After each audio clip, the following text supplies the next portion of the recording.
Queridos amigos, muita paz.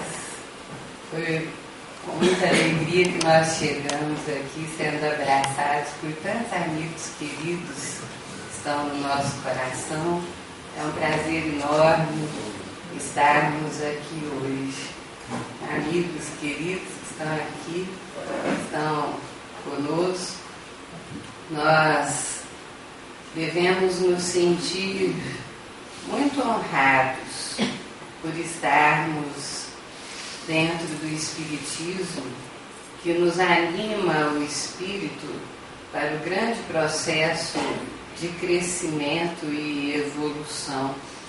Nós temos essa oportunidade bendita de comunicabilidade com os espíritos que tanto nos ajudam, nos orientam, mesmo dentro dos processos mais difíceis em que se colocam nas reuniões mediúnicas, são sempre uma fonte de aprendizado para todos nós.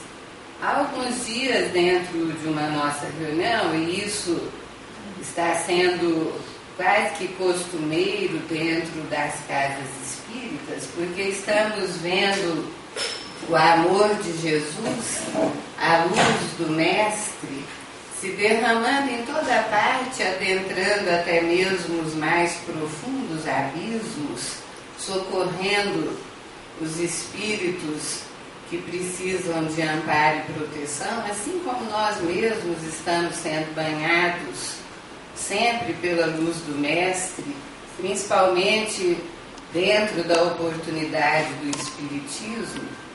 Nós vimos um espírito que chegou num processo de sofrimento muito grande, um líder das trevas que costuma às vezes chegar dentro daquele processo de zombaria, de tentar até neutralizar o doutrinador com o seu comportamento difícil, mas nós percebemos uma presença de amor imensa que sempre está ao lado desses espíritos em sofrimento, porque o amor está presente naqueles que já alcançaram a união com Deus, já alcançaram as estrelas e estão socorrendo os que amam, que ficaram na retaguarda. E esse espírito dizendo que era um líder das trevas, você não percebe o meu cetro, a minha coroa? E conversando com ele, sentindo essa presença de amor, nós o fizemos perceber essa presença de amor, que ele estava rebelde em aceitar. Mas aí ele viu, como costuma acontecer, esses espíritos são sempre muito amados. E ele viu um espírito que ele amou há muitos séculos, uma jovem revestida de luz e de beleza. E ele disse assim: nossa, ela me ama, apesar de eu tê-la tratado tão mal no passado, ela continua me amando. Apesar de eu tê-la tratado mal como eu tratei, mas ela é uma luz. Eu sou farrapos, eu sou escuridão, eu sou trevas. Mas à medida que ele via aquele espírito que o envolvia no seu amor, ele foi tendo o despertar e aceitou o socorro que lhe era oferecido, mesmo que lhe custasse muito tempo para subir em direção à luz, para subir em direção a esse espírito que tanto amava. Essa costuma ser a nossa trajetória. Quem sabe o que já passamos há alguns séculos? O socorro que nos foi ofertado dentro da evolução, os amores que nos aguardam.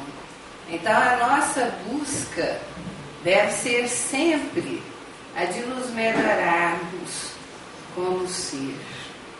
Reportando-nos ao espírito de André Luiz, através da psicografia de Chico Xavier, no livro No Mundo Maior, nós vemos logo no início do capítulo André Luiz, que ele tinha conhecido o espírito de Calderaro, que era um psiquiatra que estava fazendo aprendizado com o instrutor Eusébio. Ele comenta que ele, junto com Calderaro, vieram numa noite aqui para as proximidades da Terra, que o espírito do instrutor Eusébio, apesar de extremamente evoluído, ele tinha renunciado a títulos mais elevados por amor às criaturas humanas.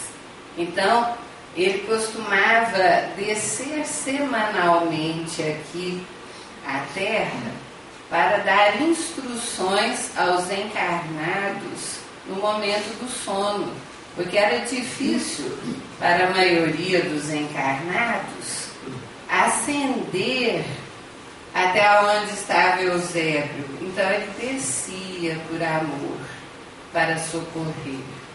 E naquela noite, André Luiz diz que chegou ali naquela espécie de planície, observava as nuvens da noite, observava a lua que iluminava toda a planície, as árvores, e uma quantidade de espíritos que no momento do sono, de diversos graus de evolução, mas que estavam todos numa situação comum de afinidade, de despertar para a espiritualidade, de desejo de estarem crescendo em espírito, de diversas religiões da Terra. Eram 1.200 encarnados ali, naquele momento.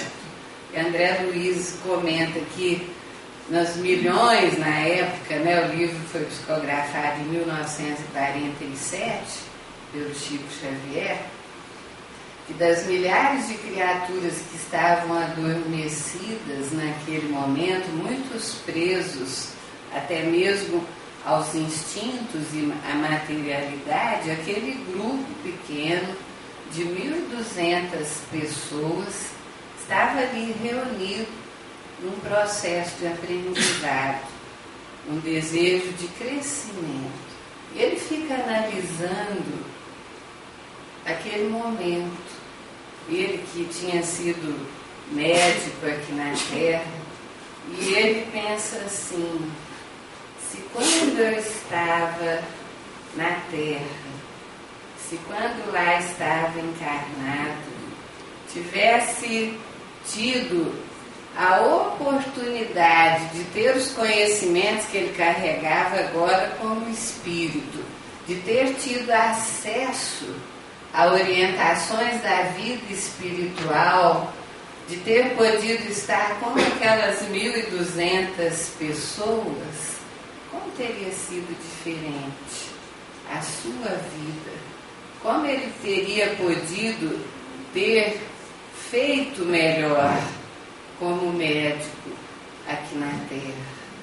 Então são palavras para a nossa reflexão, porque nós estamos recebendo muito com conhecimento espírita. O que é que estamos fazendo para aprimorarmos as virtudes? Esses irmãozinhos desencarnados que se comunicam nesses processos de dor são instrutores nossos, que nos ajudam a perceber que nós também temos que crescer nas virtudes, melhorarmos o que nós somos. Essa deve ser a meta das nossas vidas, nesse momento crucial da Terra, em que nós estamos sendo convidados a crescermos dentro das nossas emoções mais nobres. E no Livro dos Espíritos, na questão 893, Allan Kardec, ele pergunta aos espíritos: qual é a mais meritória de todas as virtudes? E os espíritos respondem: todas as virtudes são meritórias, porque são indício de um progresso do espírito no caminho do bem. Existe virtude quando se luta contra o arrastamento das tendências, no sentido de que quando temos defeitos e percebemos esses defeitos e nos esforçamos por corrigi-los, já estamos tendo a virtude do esforço. Então ele diz a virtude quando se luta contra o arrastamento das tendências. Mas ele diz assim: a mais meritória das virtudes é a luta contra o interesse pessoal, é vencer o nosso egoísmo. E a mais meritória de todas é a caridade desinteressada. É fazer o bem sem interesse pessoal, é deixar de nós pelos outros. É aquilo que dizia Jesus: tudo aquilo que quereis que vos façam, fazei vós aos outros. Então, como é que será que nós estamos dentro desse processo? Nem sempre nós temos uma condição de nos avaliarmos com isenção de ânimo, com neutralidade. Nós percebemos como verdadeiramente somos quando surge a necessidade do testemunho, quando as dificuldades nos batem à porta, pelo nosso comportamento, pelo nosso pensamento, pela nossa emoção, é que nós percebemos como verdadeiramente nós estamos na nossa caminhada evolutiva. Então, o nosso trabalho é incessante.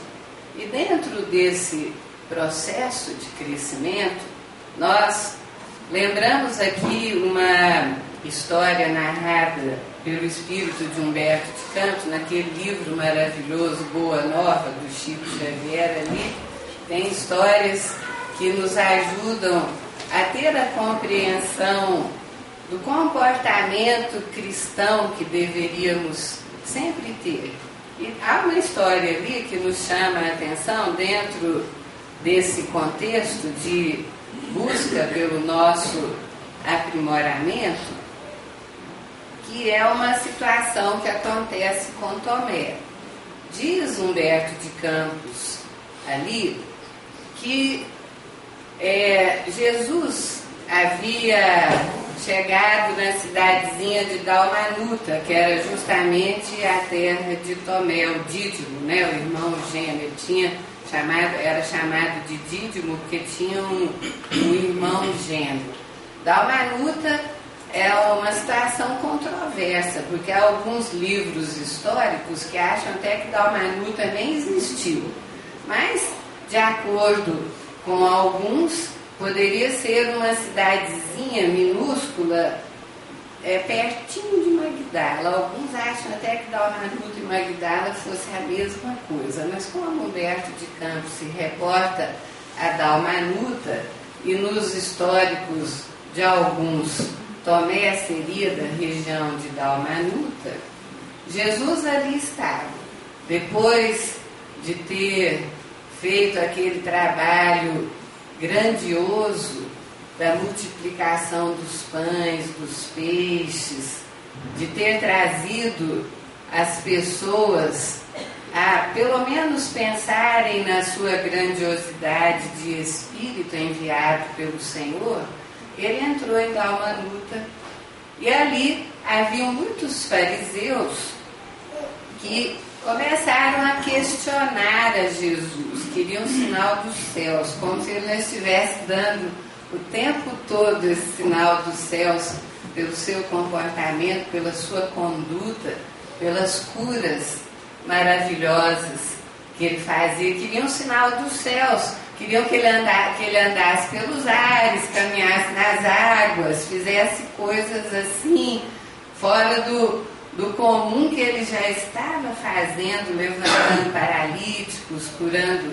cegos, fazendo processos de desobsessão continuada. E ali eles o questionavam. E diz Humberto de Campos que, de modo até de certo modo triste, ele perguntou por que essa geração pede tanto o sinal do céu, como se eles não estivessem tendo esse sinal de modo continuado. E ele entrou numa choupana de um velho pescador chamado Zacarias para ali descansar.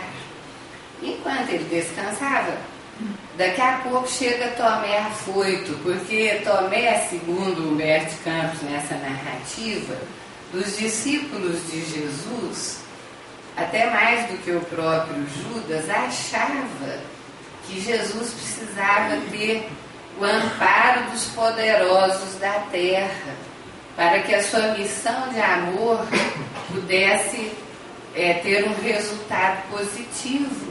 Então ele não conseguia entender porque que Jesus não se ligava dentro desse processo dos poderosos, dos que tinham o dinheiro. E estava Jesus ali descansando na casa desse velho pescador Zacarias, quando Tomé entrou afoito lá, chamando Jesus mestre. Há alguns fariseus, alguns representantes de Herodes e muitos romanos ilustres que estão passando aqui para conhecer as cidades à beira do nosso lago de Genezaré e que estão com a intenção de conversar com o Senhor e de te conhecer, e desejam encontrá-lo na casa do centurião Cornélios, que está à sua disposição. Aí diz que Jesus olhou compenetradamente para Tomé, prestou atenção, perscrutou o seu discípulo. Jesus olhava e sabia que nós sentíamos as nossas emoções, o nosso passado, tudo que nos tinha acontecido. Ele sabia, o Espírito puro tinha conhecimento pleno, e a materialidade que ele estava tendo aqui na Terra não era influenciada pelo espírito das dificuldades humanas. Ele era superior plenamente, não era influenciado em nada pelas coisas da matéria, segundo consta no Livro dos Espíritos, na escala espírita. O espírito superior tem uma completa superioridade, e ele então percebia tudo, sabia o presente, conhecia o passado e tinha conhecimento de muitas coisas do futuro que aconteceria, tanto que ele alertava muitas vezes, tinha plena convicção de tudo que lhe sucederia também aqui na Terra. Então ele perscrutou Tomé, enxergou a emoção do discípulo, o que é que o discípulo estava desejando? Poder, que é o que muitas vezes atrapalha muitas pessoas. As coisas da terra são tão passageiras, as coisas do mundo, elas são para o nosso usufruto e para o nosso crescimento. E tantas criaturas se emperram em situações pequenas do mundo, e esse poder temporal tem sido uma coisa que prejudicou historicamente milhares de espíritos que trabalharam pelo Cristo e fracassaram no mundo por causa do desejo do poder. E Jesus percebeu e alertou a Tomé que eles precisavam ver não aquilo que estava aqui na terra, mas que ele representava o desejo de Deus no mundo, e que o sinal dos céus estava sendo evidenciado nas suas atitudes, na sua exemplificação. Ele não precisava ir até lá conversar com aqueles senhores. Aí o Tomé insistiu, mas Jesus, tranquilo, sereno, firme na sua posição, não se deixou levar pela ideia do discípulo. Então, quando Tomé viu que não tinha jeito mesmo, que Jesus não iria, ele perguntou a Jesus: Senhor, então como deve ser a nossa senha? Porque Jesus já havia orientado sobre o amor, e ele falou assim para Tomé: uma só lágrima que console um coração em sofrimento vale muito mais do que o imenso sinal dos céus criado para satisfazer os instintos de uns poucos. A nossa senha, Tomé, deve ser a nossa própria exemplificação. O trabalho na humildade, o nosso trabalho de amor para os nossos semelhantes. Aí o Tomé, ouvindo aquilo, ele se retirou e por algum tempo ele pareceu não se preocupar mais com aquela situação. Aí os dias venturosos terminaram, os dias de alegria.